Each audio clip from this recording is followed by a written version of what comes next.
What's going on there, YouTube? This is SEO0330 representing JVS. So this is my review/reaction to the third episode of the third season of Fear the Walking Dead. I might have pronounced this one. TEOTWAWKI. Off the gate in the beginning of the episode, I legit was like, this is dumb. Like, it was like kind of Get Out situation where, you know, the coagula.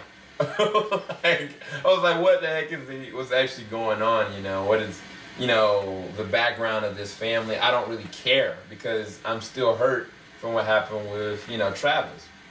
And Troy is a psychopath. You know what I'm saying? So it's like, I just didn't get it. I thought it was really intriguing seeing Madison kind of actually making sense for once. Like, she was the voice of reason. Like, look, stay away from Troy, stay away from this, blend in, you know, do what you need to do to survive kind of situation. So it's like, I think a long time ago, me and Jarrell's had this conversation about Madison and Travis. Like, one or the other could die, and at the same time, one or the other could bring the best out of the other one if one of them didn't make it. Like, you know, and I think that Madison in this episode, for me, progressed as a character that I could, like, okay, rally behind a little bit. But she's still not there. Like, she's certain moments in this episode, I was like, yo, that's an Andrea situation. Like, what are you doing? Like, that doesn't make sense, you know. But it's like she's trying to play the field, and I think she's trying a little too hard, personally. Like, I understand, you know, like her sitting next to Troy or whatever the heck his crazy name is, and doing whatever, but it was like, it was too much.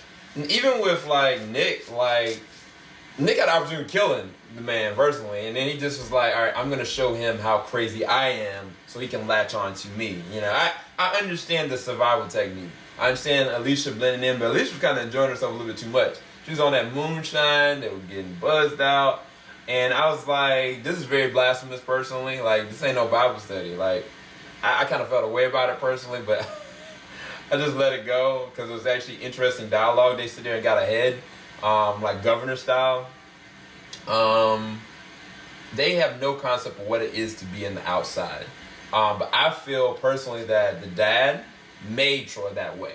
And I think he knows, like, I think he's been actually continuing to do that. I feel like his obsession with trying to figure out, like, the turn rate has something to do with his mom. Especially now that I understand they have two different moms.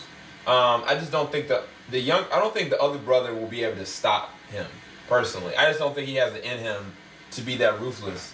I could honestly see Troy killing his brother. Hopefully I'm not getting the names mixed up. But then you got the situation with Strand, and I was like, Strand, you doing something stupid too. Like, just ride it out, man. Like, and then he tried to give him the car. They put him down. I was like, dude, you ain't being smart. Then he thought he could trust this guy, and the guy basically put him in a situation. And this, honestly, low-key, if the last 1 minute had not happened, I would have been telling you guys straight up, I'm done forever with Fear the Walking Dead. I didn't buy the second season. I only owned the first season. Like, I was about to tell you guys I'm done.